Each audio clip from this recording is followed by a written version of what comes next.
and Tatsumi demonstrate the raw dragon power of the Incursio armor. But first, check this out. Are you feeling wacky on tobacco looking like Chewbacca? Well, say no and get ready to look like Han Solo with the Executive Razor from Dollar Shave Club. This razor has 6 high-quality razor blades with a moisturizing strip, and you can check it out at dollarshaveclub.com/SKG. Shave time, shave money.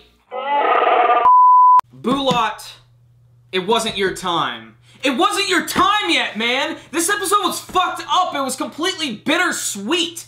I believe it was the Rolling Stones who said, you can't always get what you want, but you get what you need. That's what this episode really was. I'm not gonna lie. I'm really angry that they decided to kill off Bulat so early in the series. He had an incredible death, though. His death is going to echo through epic anime history, because not only is his death important, but it's going to give Tatsumi his first Imperial Arms weapon, which is the Incursio armor, which is arguably the coolest friggin' one seen in the series so far. At least it's my favorite, and that's why it's so bittersweet. He's dying. Tatsumi's finally getting his first power-up of the series, and it looks so awesome, because it actually melds to him, and it looks a little thinner, and he has his own abilities, where he punches that one creepy little bitch into a wall, and she splatters everywhere. This week's episode was awesome! It was so great! There was action all over the place, but then Bulat died! Oh my god! But let's get back on track here. The action this week was awesome. There were 2 great battles. There was Bulat versus General Liver, and there was Tatsumi versus the weird, creepy, flute boy.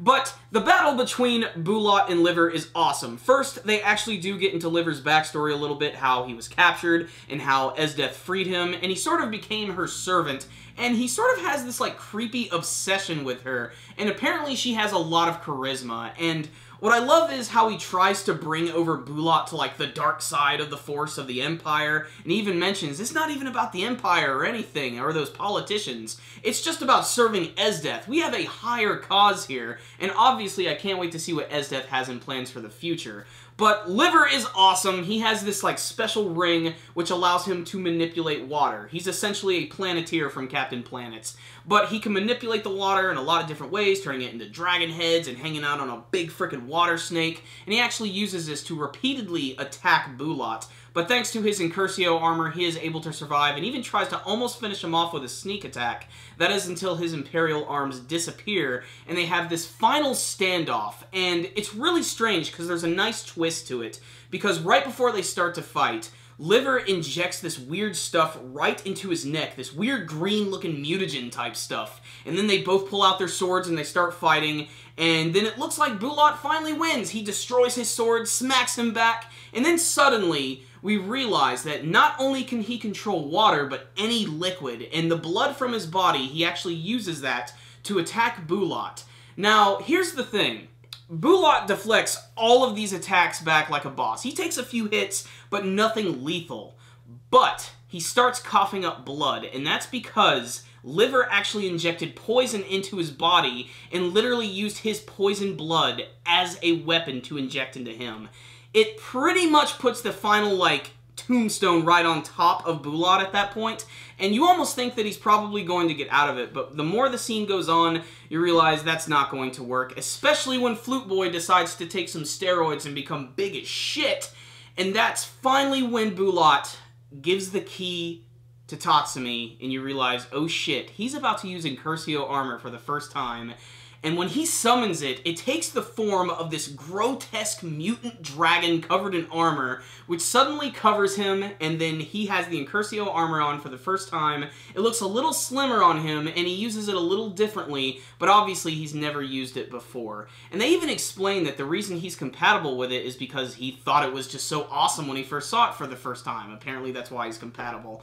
But honestly, I'm not going to complain, because I wanted Tatsumi to have a weapon, and I knew he was going to get an Imperial Arms, and the fact that he got my favorite one from the series, again, my favorite character has to die in order for him to get that. That's why it's so bittersweet, but it's really awesome, especially when he defeats Flute Boy by literally just finishing him off with a single punch. They do the classic anime standoff. They both punch each other at the same time, but he ends up getting sent flying into this wall and just erupting with blood.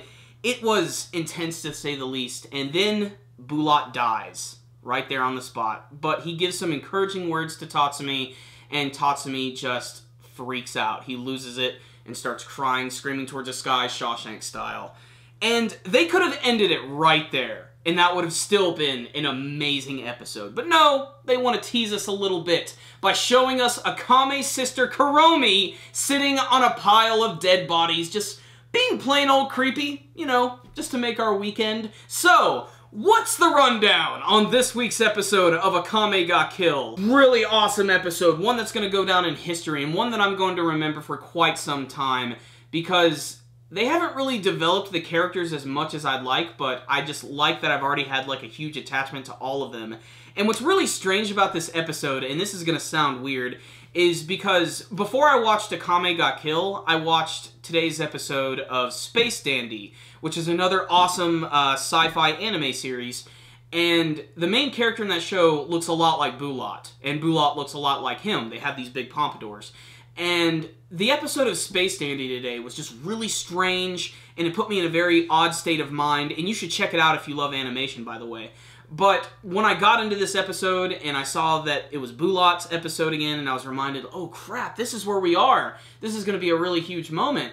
And seeing him with the hair and stuff, it was really depressing, because I'm like, he's probably going to die in this episode. I have a feeling it's coming.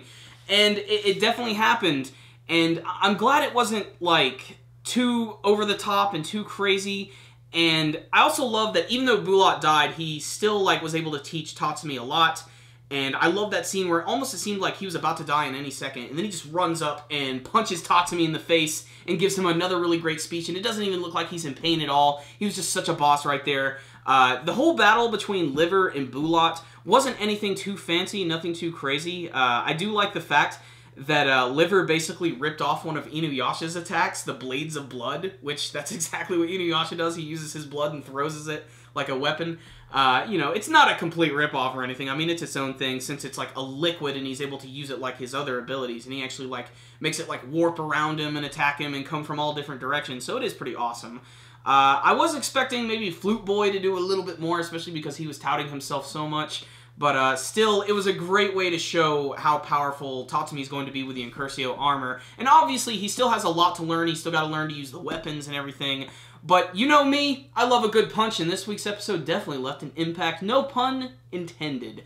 Not only that, but the animation, the artwork, and everything was pretty consistent this week. And now, Tatsumi has an Imperial Arms, and I cannot wait to see how he's going to develop it. That was like my biggest complaint about his character in the previous episodes, that he didn't have like his gimmick, his shtick yet. He didn't have his, like, thing, and now he has it, and it's the coolest freaking thing in the series, and I really hope he's able to expand with it and become a cooler character. And the biggest thing is, I can't wait to see what's going to happen when he goes back to Night Raid, because obviously they all reacted pretty strongly when Shile died, which was only like 2 episodes ago, so I'm already surprised that we're already getting another character death.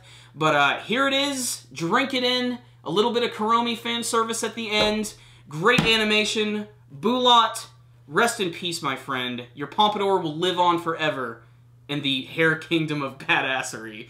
So I'm going to give this week's episode a 9 out of 10. Check it out, guys. Great stuff. Thank you guys for watching my review today. Before you leave, make sure to hit that like button so you can give this video a thumbs up. And please tell me what you thought about this week's episode of Akame ga Kill. What did you think of the death of Bulat? And how do you feel about Tatsumi getting the Incursio armor? You gotta admit, it's pretty badass. And make sure to subscribe to the channel if you haven't already. That way you can see all of our latest anime and manga reviews. And make sure to follow us on both Facebook and on Twitter. I'll put links for all of that stuff in the description box below.